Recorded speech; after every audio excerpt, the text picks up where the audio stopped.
This is Igbo Area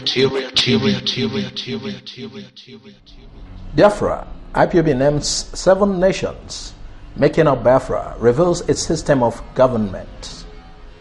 The indigenous people of Biafra, IPOB, has released what the system of government will be in the sovereign state of Biafra when it's finally actualized. This was contained in a statement made available by its publicity secretary, Imapafo, with the title, "This is for those of us who do not know how Biafra's system of government will be like." The pro-Biafra group said its constitution will be written in local languages with 7 nations making up the country called Biafra. The statement added, during the interactive session with our leader, Nnamdi on the 12th January 2019, Ohakim Bredi Kumo asked a question. What is the proposed constitution of the upcoming United States of Biafra? Can we get a draft copy of it in the public domain now that will be necessary before our campaign towards the pending globally accepted Biafra referendum? Response from Nnamdi. Biafra will run a unique political system designed to cater for the needs of people. We are going to have nation states. We will have an Igbo nation within Biafra. We will have an Efik nation within Biafra. We will have an Anang nation within Biafra, if they so choose. We will also have a Ijo nation within Biafra. We will have a Isoko nation within Biafra. We will have a Idoma nation within Biafra. We will have a Gala nation within Biafra. Listen to this. They will all be autonomous. Each nation state will control the resources in their own land. The only thing that will bind us together will be a common defense policy, common economic policy, common policy in health and education. In the rest, let people develop according to the pace that they wish or decided among themselves to go by. Laws will be done in local languages. Igbo Parliament will make their own laws in Igbo language. Ijo Parliament will make their own laws in Ijo language. The same thing applies to Ibibio and others. So that when people are lying to us, we will know, because you know lying is good in English language. But you can't deceive the people when you are actually speaking in the language they understand. What we are going to have in Biafra will bring a brand new nation with new ideas and new ways of doing things. Our political arrangements will be geared towards addressing our core needs. Igbo land will have a prime minister. The same thing will happen to Ijo, to Isoko, to Urobo, to Ishekiri. Everybody will be autonomous from one another to develop at the pace that they like.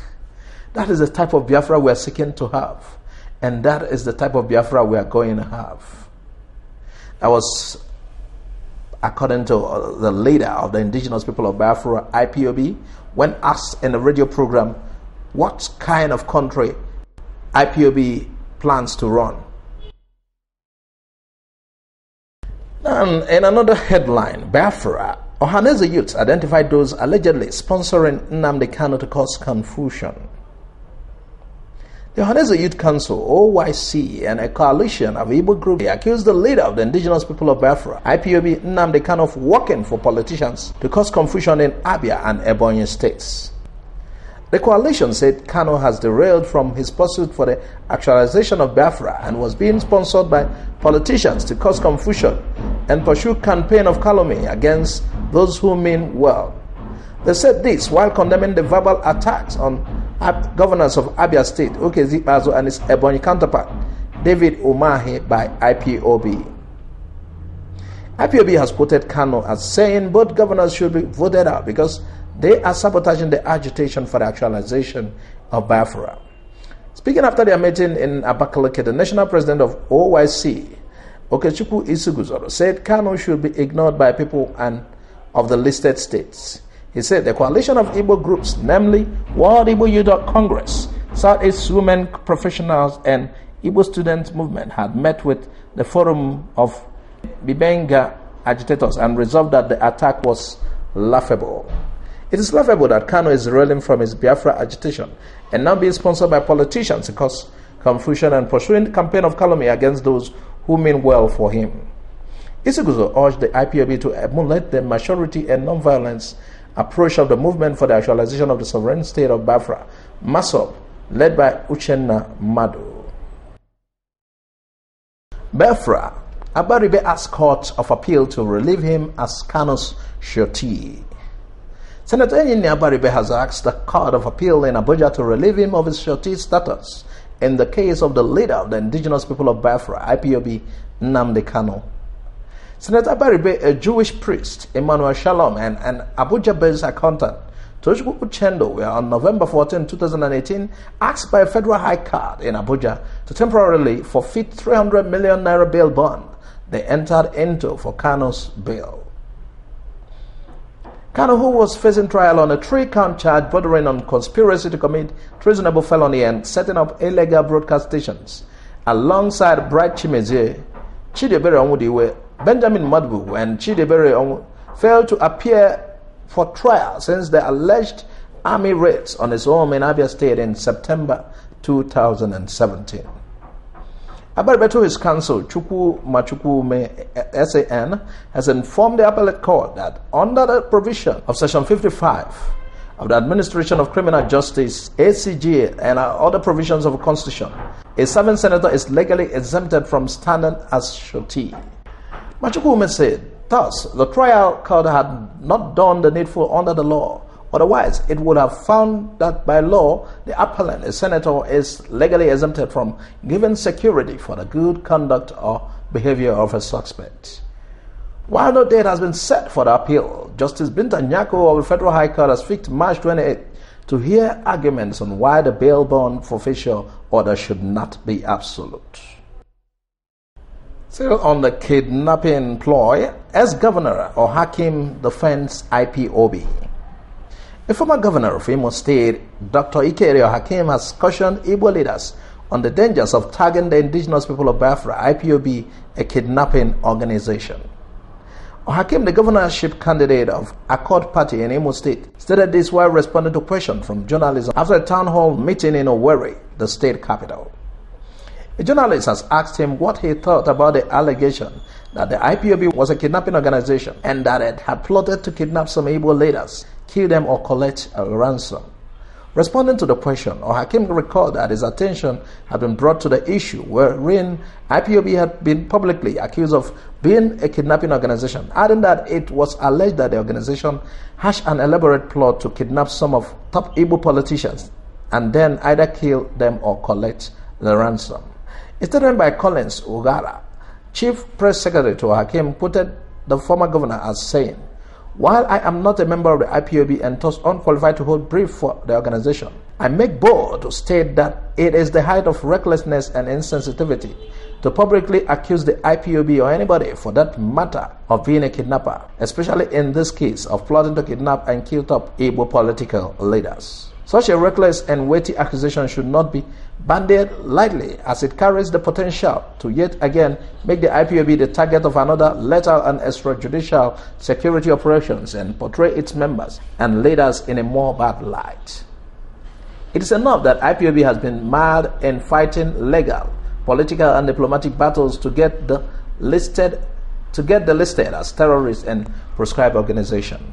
He recalled that it was similar weighty accusations and demonizations that helped create the hostile environment, which subsequently led to the listing of IPOB as a terrorist organization, its proscription, and ultimately Operation Python Dance 2, which led to the loss of life. He cautioned Igbo leaders about their political statements, saying, "Thus, as we deal with the emotions of the oncoming 2019 election and our political disagreements in Igbo land, we must refrain from reckless statements that are capable of exposing our people, the electorate, to unnecessary risks.